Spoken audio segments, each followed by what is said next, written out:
Archie's Madhouse, issue 58. Someone asked Sabrina if someday he and his friend will be celebrities. The girl, who's apparently Sabrina but looks nothing like her, says she'll use witchcraft to make them a famous fashion team right now. Then Donald is shockingly genre savvy for a 60s story, saying that she fouls everything up when she uses her powers. So Donald knows how things work around here and that she's a witch. He doesn't look anything like the last Donald. Why did he give her another chance? She says she wants to have the thin look too, and somehow she gives herself a tin look instead.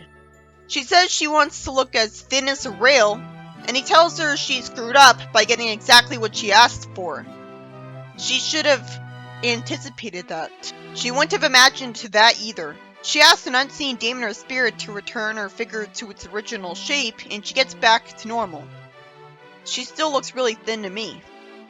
Why do the spirits or demons cast spells for the witches? Also, she doesn't ask for their help every time she uses magic, or even most of the time. I guess she only resorted to someone else's help out of a lack of confidence in herself from screwing up so much.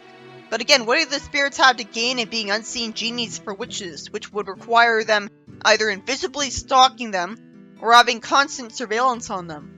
He tells her to leave her figure the way it is and call her the chubbiest thin model in the world. She says that's clever, and says she'll work on her hair. She asks the spirit for the world's most famous hairdresser. Donald says she'll never learn.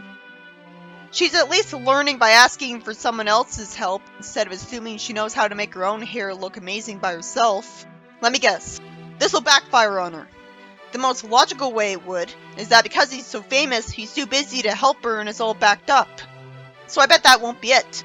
I guess a part of the spell is that he can't question how she summoned him and have a problem with it, which must have been the case for the Beatles too, and the jackhammer guy, because all he says is that she summoned him. Her hair looks bad, and he says that thoroughbred horses are his specialty. There's no way this would happen to Sabrina. Her magic would have to know what she meant. She wasn't thinking about horses. This would only make sense if she was literally cursed by another witch to be screwing up. Like Della for being good to mortals, for example.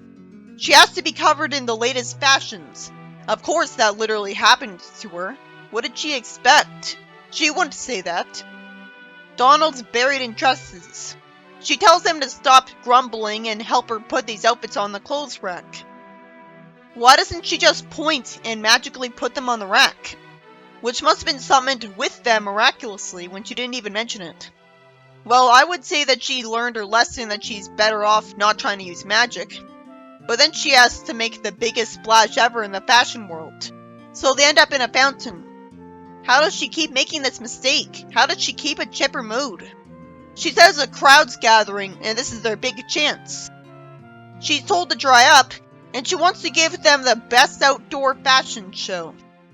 She shows people the latest in party pajamas, and uses magic in front of people no problem to quickly change outfits. So someone says she's the best model ever, no wonder based on that. But out of nowhere, it's Donald who is approached because they think he has the best potential out of any male model they've seen. This is only happening for the sake of a joke. I can maybe understand one guy thinking this, but both of them? I suppose the art style doesn't accurately show off how handsome he's supposed to be. Why does the comic waste comic space on these two random monsters making lame, unrelated jokes? Especially more than once.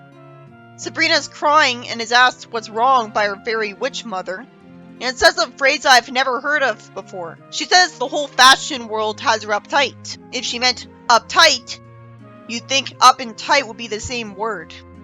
Why didn't she just... Is she too moral to cast a spell to just immediately become queen of the fashion world right away?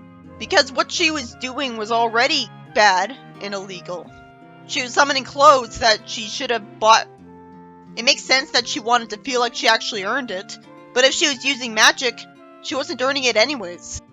She's told to wear a stereotypical witch outfit because it's never out of style for witches, and the story ends. This story was about Sabrina trying to become queen of the fashion world, and failing because she sucks at magic somehow, and she doesn't just instantly become queen of the fashion world with a point. I wish she explained it was because she thought that would be cheating.